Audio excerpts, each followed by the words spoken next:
குலதெய்வம் கோயிலுக்கு எல்லாரும் போகிறோம். ஏன்னா வாழையடி வாழையாக நம்ம குலத்தை காப்பாற்றிட்டு வரவங்களே அவங்க தான்.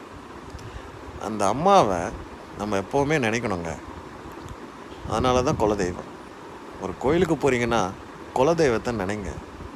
அந்த குலதெய்வத்தை நினச்சிட்டு விநாயகரை வழிபடுங்க. வழிபட்ட பிறகு உங்கள் இஷ்ட தெய்வத்தை போயிட்டு வேண்டுங்க.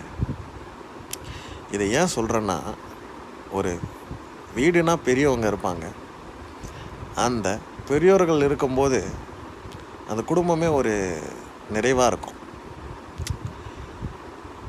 அப்படிப்பட்ட ஒரு நிறைவு தான் நம்ம குலதெய்வத்தை வேண்டும் போது நமக்கு கிடைக்கும். அதனால் குலதெய்வத்தை கும்பிட்டு விநாயகர் அருள் பெற்று உங்கள் இஷ்ட தெய்வத்தை எந்த கோயில் போனாலும் கும்பிடுங்க. பரிபூர்ண அருள் முழுமையாக கிடைக்கும். நன்றி.